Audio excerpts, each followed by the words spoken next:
Hello everybody and welcome back to another Warhorn playthrough.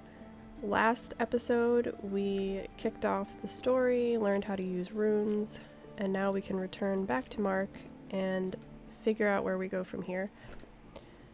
So we are going to head back to Mark, whose house, if you remember, is right up here. I'm going to be covering the stage of the story first because in this walkthrough we should be getting a pretty useful item that'll help us on our search for the Warhorn, and I recommend picking it up as soon as possible for obvious reasons you'll see once we get our hands on it. Alright, so here we are back at Mark's place. So let's see what he says with our newfound information about the wizards.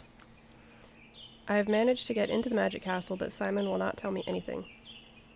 There are just two options. Either the only guy that knows something is Simon, or there's no one that knows anything. So would you help me? You look like a good kid, so why not? But before I tell you anything, I must warn you. What's wrong? Nothing's wrong, but it could be very dangerous. If you don't want to risk your life, you should end your journey here. Maybe we will talk to people in the city? They probably know more than we do. They won't help you. You've probably noticed that they don't know anything. At least they seem that way. What is it? Where is it? On the other side of the river, you will encounter a small burned village. It's one of the few places I haven't visited, for fear of the creatures and bandits. You should prepare a little before you will go. Take the best weapons and armor you have. Are we looking for anything specific? It's hard to say, just look carefully. We have to know why this place is guarded so heavily and what's happened there. Visit me again when you have something. Alright, so Mark is telling us we need to head to this burned village, so that's what we're going to do. So, to find the burnt village from Mark's place, we can actually see parts of it from here. Oh, what's this? Little camp I hadn't noticed before. Ooh, this is new. Buried chest. Neat, what's this? You will not get any damage from falling. Okay, this ring is awesome. Helps a lot. I'm just gonna leave this shield here. I already have like 3 of them. That was cool. Alright, so we can almost see the burnt village from here. If you look just beyond the farthest cottage, that's where we're going to be headed. So you'll cross the little bridge. Down below, head through... Whoops, I should have had the fall damage ring on. And you'll head through this small little village. Go through the village and continue straight forward. And you will see a landscaped burned. As he said, wear the best weapons and armor that you have. So far, haven't run into any creatures, but here we are in the burnt village.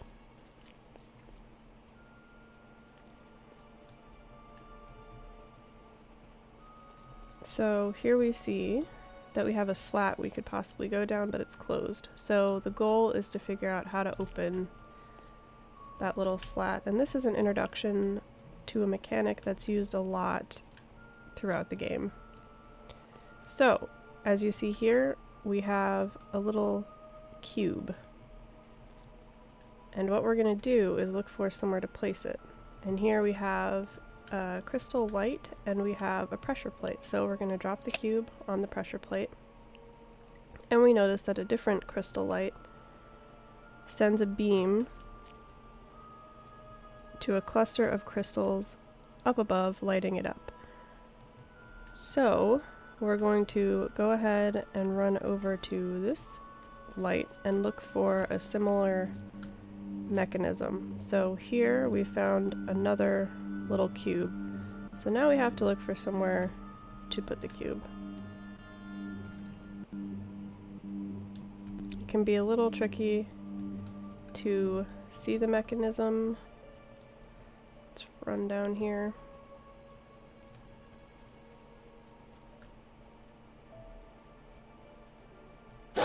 Oh, that scared the crap out of me. Oh. Alright, wolf down.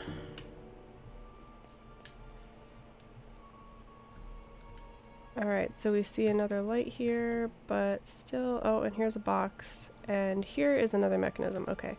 So the second mechanism will be next to the second grate right at the crossroads.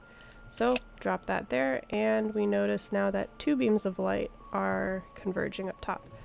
So we'll take the third box and we will look for the very last plate.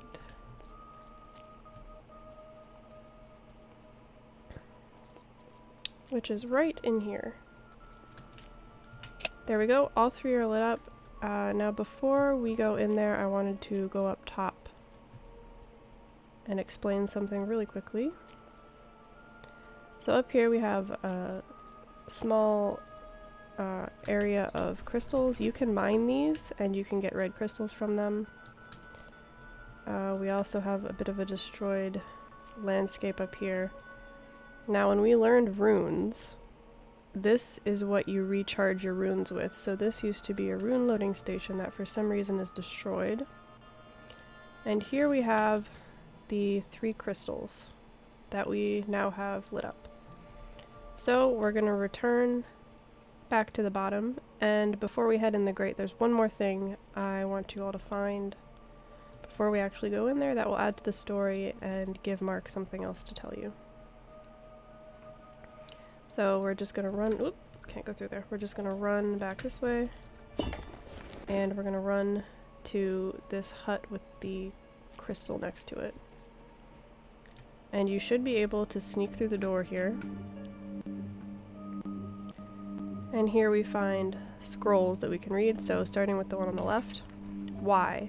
Why didn't they let Simon in that day? What did happen? Now almost everyone is dead. So we have a note about Simon.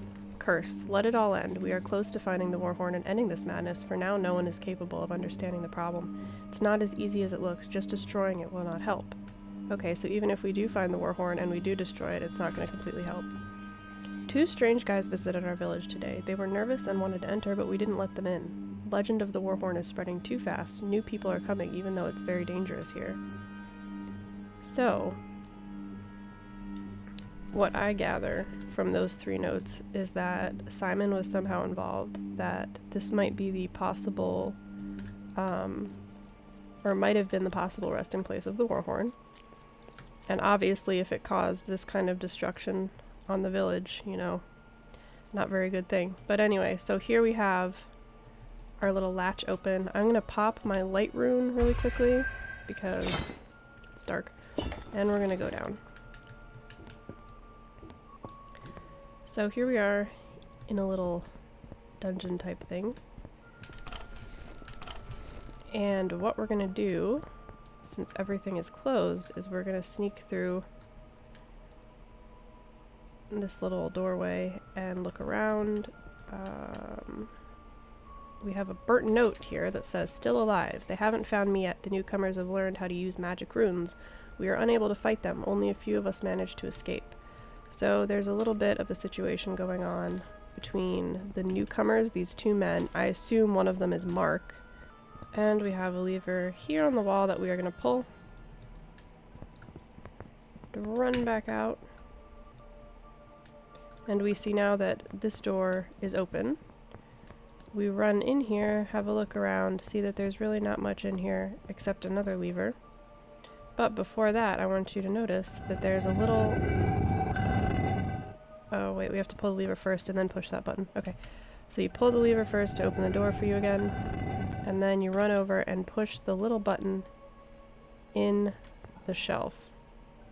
Actually, you pull the book, and you realize that this door now opens.